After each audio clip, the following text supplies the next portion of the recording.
Assalamualaikum warahmatullahi wabarakatuh. Apa kabar anak-anak kelas 4B yang dirahmati Allah? Semoga kalian selalu dalam keadaan sehat walafiat.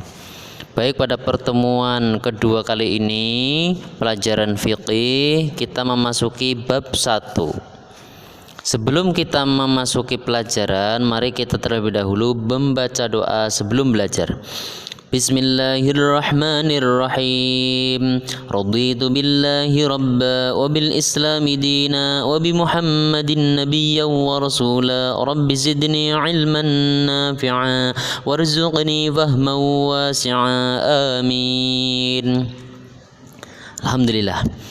Baik, mari kita buka halaman 2 sampai halaman 6. Buka halaman 2 sampai halaman 5 saja, sampai halaman 5 ya. Bab 1 itu tentang alat-alat bersuci. Alat-alat bersuci itu ada beberapa macam. Di antaranya adalah air ya. Air, kemudian debu, dan yang ketiga batu atau benda yang lain yang sejenis dengan batu. Yang pertama, alat-alat bersuci adalah air. Air itu terdiri dari berbagai macam yang boleh untuk bersuci. Yaitu yang pertama air hujan, boleh untuk bersuci. Air sungai, air sumur, air kolam, air embun, air es atau salju, dan yang ketujuh air laut. Itu ada 7 macam air yang sah untuk bersuci. Apalagi, ulangi, air hujan, air sungai, air sumur, air kolam, air embun, air es atau salju, dan yang 7 air laut. Pembagian air itu dibagi menjadi 4 ya. Yang pertama, air yang suci dan mensucikan. Yang kedua, air yang suci tetapi tidak mensucikan. Yang ketiga, air yang bernajis. Dan yang keempat adalah air yang makruh. Ya, air yang makruh. Yang pertama adalah air yang suci mensucikan. Ya, ingat-ingat pembagian air ada 4 ya. Air yang suci mensucikan, air yang suci tapi tidak mensucikan, air yang bernajis atau terkena najis, dan air yang makruh. Pertama, air yang suci mensucikan. Maksudnya selain suci juga boleh untuk bersuci. Contohnya yang tadi, air hujan, air sungai, air sumur, air kolam, air embun, es, salju, air laut. Itu suci dan boleh untuk berwudu ya. Itu boleh.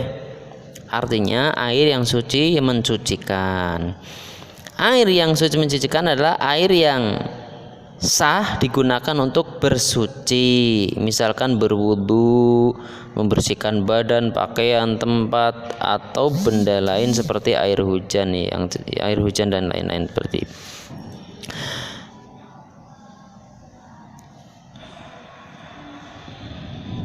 Yang kedua adalah air yang suci tetapi tidak mensucikan.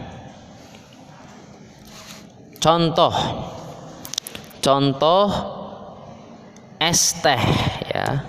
Es teh itu airnya suci tetapi tidak boleh untuk mensucikan. Contoh, misalkan kelas 4B ada yang mau berwudu menggunakan es teh, tidak boleh, tidak sah, karena itu suci tetapi tidak mensucikan, tidak sah untuk bersuci. Tapi es teh itu untuk diminum seger gitu ya.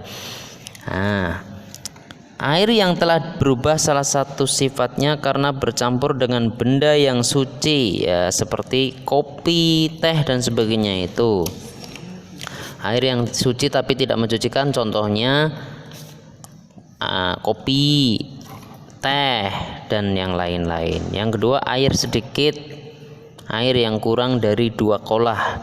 2 qolah itu ukurannya adalah wadahnya, ukuran volumenya adalah 60 kali 60 kali 60 cm kubik, panjang 60 cm, tinggi 60 cm, lebar 60 cm. Lah itu diisi air, kalau penuh itu namanya 2 kulah. Tapi kalau kurang dari itu disebut air sedikit. Itu tidak mensucikan. Yang ketiga, air pohon-pohon atau air embun, air buah-buahan seperti air nira, air kelapa dan sebagainya. Nah, setelah air suci mensucikan dan air yang suci tidak mensucikan, yang ketiga adalah air yang najis atau mutanajis, yaitu air yang terkena najis. Ada 2 macam air yang mutanajis, yaitu air yang berubah salah satu sifatnya. Sifatnya apa? Warnanya, rasanya, dan baunya oleh najis. Air ini hukumnya sama dengan najis, baik sedikit atau banyak. Air ini tidak boleh digunakan untuk bersuci. Yang kedua, air bernajis, yaitu air yang terkena najis tetapi tidak berubah salah satu sifatnya. Air ini jika kurang dari 2 kulah tidak boleh dipakai untuk bersuci. Tapi jika lebih dari 2 kulah boleh digunakan untuk bersuci. Nah, tetapi boleh juga misalkan kalian atau kita mau bersuci dengan air yang kurang dari 2 kolah. Nah, kita ambil misalkan dari sumur pakai timba, lah tuangkanlah ke dalam wadah yang ada pancurannya. Lah itu kita boleh bersuci seperti itu. Tapi kalau dikobok tangannya masuk ke dalam wadah tidak boleh karena kurang dari 2 kulah. Yang keempat adalah air makruh, yaitu air suci dan mensucikan tetapi makruh menggunakannya. Contohnya air panas, ya. Air panas itu makruh untuk berwudu. Air panas yang terkena sinar matahari dalam bejana atau wadah yang mungkin bisa berkarat selain emas dan perak. Misalkan wadahnya wadah besi, ya. Nah, kemudian akan tetapi jika air itu terjemur di tanah seperti sawah, air kolam, maka tidak makruh menggunakannya. Tetapi kalau panasnya terkena sinar matahari di dalam wadah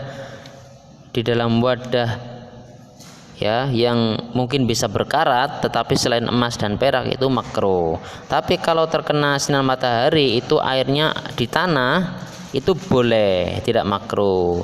Contohnya yang di sawah, air kolam. Misal air sawah kena panas tetap boleh untuk bersuci. Kemudian air kolam misalkan kena panas boleh untuk bersuci, enggak makruh.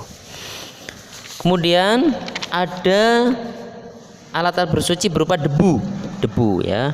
Debu itu alat bersuci yang berupa tayamum. Misalkan kita mau berwudu tapi tidak ada air blas, tidak menemukan air, di mana-mana tidak ada air, maka kita boleh bertayamum dengan debu. Sebagai apa? Sebagai pengganti wudu. Syarat bersuci dengan menggunakan debu ada 2, yaitu debunya berasal dari debu yang suci, ya. Jangan bertayamum dengan debu yang banyak kotorannya, misalkan kotoran ayam dan sebagainya. Harus suci, cari debu yang suci. Kemudian yang kedua, debunya bukan debu mustamal, debu yang bekas dipakai tayamum. Nah, harus debu yang belum dipakai tayamum. Kemudian alat bersuci yang ketiga setelah air kemudian debu yaitu batu. Batu, ya. Batu yang bisa digunakan untuk bersuci itu harus pertama bendanya padat, yang kedua bendanya suci, yang ketiga bendanya kasar, 4 bendanya bukan dari barang terhormat, ya. Walaupun kasar tapi tidak dari barang terhormat. Contoh barang terhormat, makanan, tulang, atau buku agama. Buku agama buat bersuci nggak boleh, ya. Makanan, tulang atau buku agama itu nggak boleh untuk bersuci, ya, walaupun bendanya padat. Ada beberapa batu yang bisa digunakan untuk bersuci, yaitu bendanya padat, bendanya suci, bendanya kasar, dan bukan dari barang terhormat seperti makanan, tulang, dan sebagainya. Syarat istinja, ya, ada syarat istinja. Istinja itu bahasa mudahnya adalah cebok, itu disebut istinja. Syaratnya antara lain ya, 1 dengan 3 buah batu atau satu batu yang memiliki 3 permukaan, atau benda lain seperti tisu, daun kering, kertas, dan sebagainya. Jadi ketika kita tidak menemukan air, boleh cebok atau istinja dengan batu, boleh dengan tisu, boleh dengan daun kering, boleh dengan kertas, ya. Yang kedua, syarat istinja yaitu dilakukan sebelum kotorannya kering, ya, harus masih basah, harus langsung, ya. Yang ketiga, kotoran itu tidak mengenai tempat lain selain tempat keluarnya.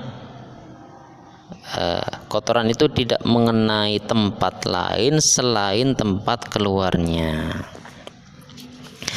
Baik, itu saja yang dapat Pak Gimin sampaikan. Saya ulang, alat bersuci ada beberapa, yaitu air, ada debu, dan ada batu. Air itu ada 7 macam: air hujan, air sungai, air sumur, air kolam, air embun, air es, air salju. Pembagian air ada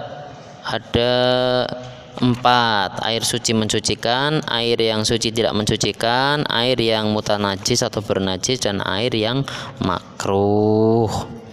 Air yang suci mensucikan, suci tapi boleh untuk bersuci. Contohnya yang 7 macam tadi. Air yang suci tidak boleh mensucikan, artinya airnya suci tapi tidak boleh untuk bersuci.